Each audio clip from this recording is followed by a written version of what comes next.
Ronnie-Ward from the Ditmas section of the Flatbush neighborhood, Brooklyn, in the city of New York. It's Sunday, the 11th day of January 2026. This is ABC News, This Week with George Stephanopoulos. The anchor is going to be interviewing two analysts. It's facing the Trump administration with former NATO Ambassador Doug Lute and the New York Times' David Sanger, fresh off his Oval Office interview with the president. What is their basis of having Greenland as a colony of Denmark?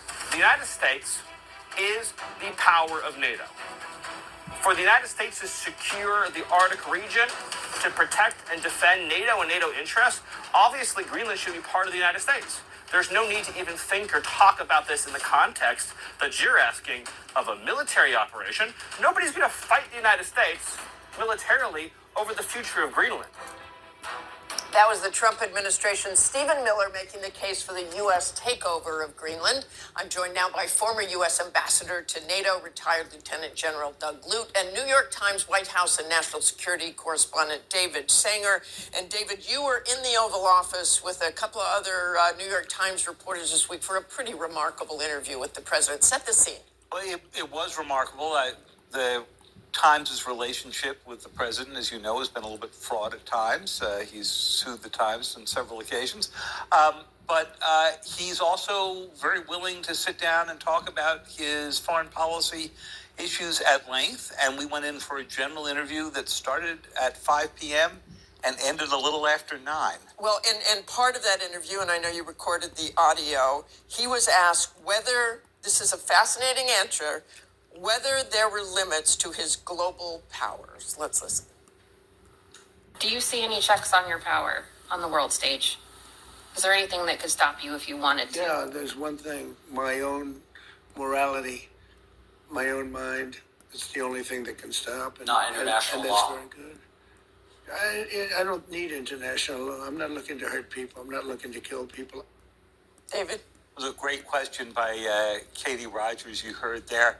I think what the president was saying is that he is feeling right now sort of at the top of his game after the bombing of the Iranian nuclear sites, the seizure of Maduro, and that basically power rules. And it's a little bit of what you heard from Stephen Miller early on, which is international law is to be followed when it is convenient to us.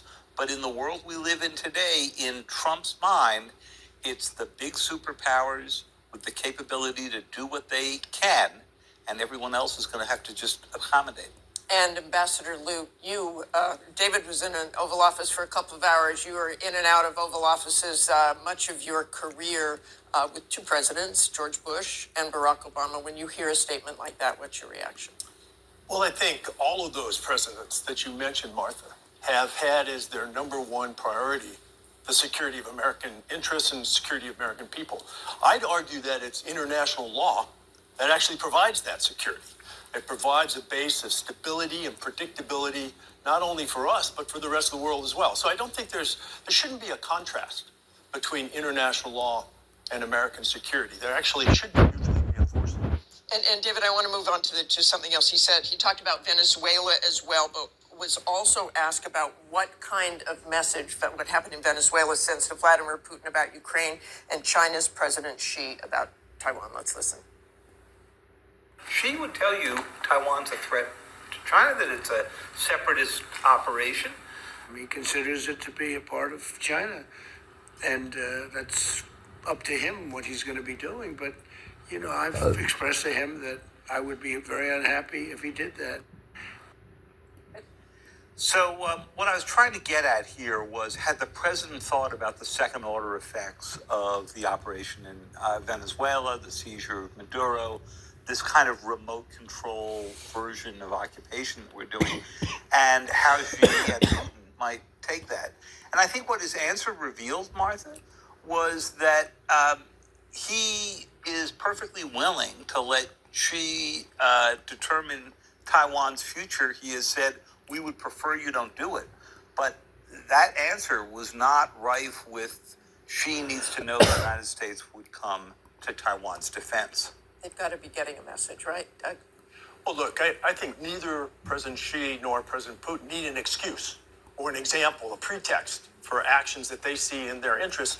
And this has been perfectly clear for a long time. I mean, Putin invaded Georgia in 2008, Ukraine in 2014, Ukraine again in 2022.